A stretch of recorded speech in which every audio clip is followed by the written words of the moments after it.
নমস্কার বন্ধুরা, আজকে আমি তোমাদের কাছে নিয়ে চলে এলাম আবার একটা নতুন রেসিপি, আমের রসমালাই।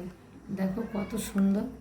আমি কিন্তু 2 ঘন্টা ফ্রিজে দিয়ে রেখেছিলাম। কত সুন্দর হয়েছে। আম থাকতে থাকতে যদি এত সুন্দর রেসিপি না খাওয়া হয় তাহলে কিন্তু আমের সিজনটাই বৃথা হয়ে যাবে। তাই সবাই মিলে এই সুন্দর রেসিপিটা একবার হলেও বানিয়ে খেও। আর চলো তোমাদের সঙ্গে এই সুন্দর রেসিপিটা আজকে আমি শেয়ার করি।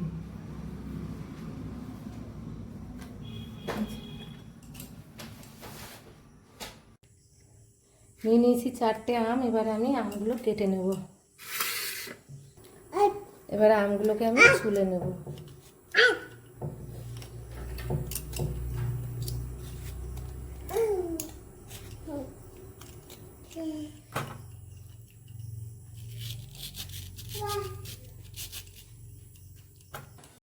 আমগুলো আমি সুন্দর করে কেটে নিয়েছি। এবার আমি পেস্ট করব। মিক্সিং বাটি নিয়ে নিয়েছি। এবারে আমি আমগুলো সব দিয়ে দেবো। দিয়ে দেবো কয় টুকরো পনির, আর দিয়ে দেবো চিনি। পেস্ট করা আমার হয়ে গেছে। এবার আমি একটা কড়াই নিয়েছি, কড়াইয়ে ঢেলে দেবো।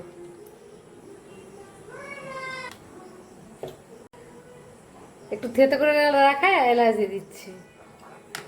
হালকা দুধ দিয়ে দেবো। সুজি, হাফ বাটি সুজি দিয়ে দিলাম।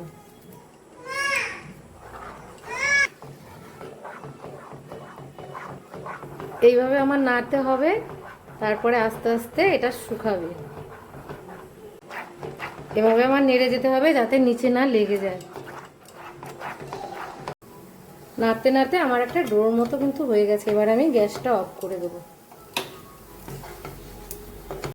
এবারে আমি একটু ভালো করে মাখিয়ে নেব।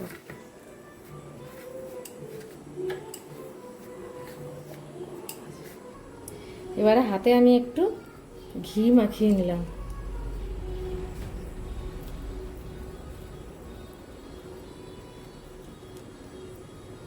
ছোট্ট ছোট্ট বল করে নেব।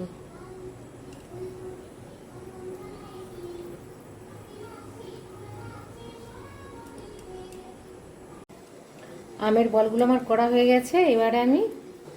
এবার আমি একটা একটা করে এখানে ভাপে বসিয়ে দেবো।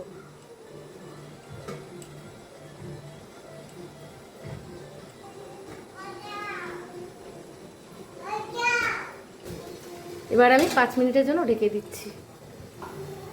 এদিকে আমি 500 দুধ গরম বসিয়ে দিয়েছি, তাতে দিয়ে দেবো 1 প্যাকেট গুঁড়ো দুধ।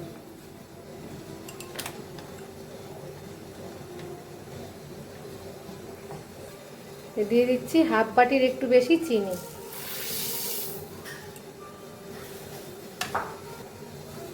দিয়ে দিচ্ছি একটু এলাচের গুঁড়ো। দিয়ে দিচ্ছি একটু কেশর।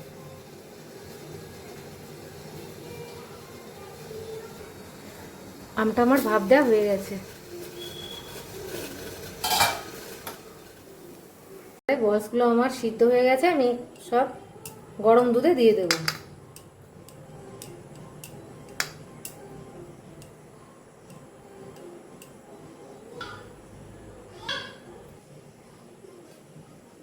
সব আমার দেওয়া হয়ে গেছে আমের বলসগুলো। এবারে আমি কিছু কেটে রাখা আমও দিয়ে দেবো।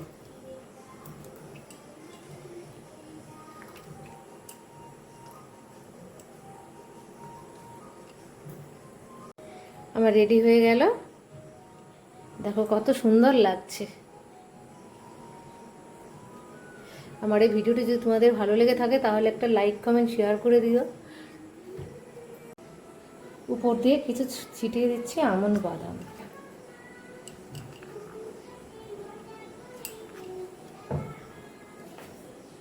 এবার আমি ফ্রিজে 2 ঘন্টার জন্য রেখে দেবো।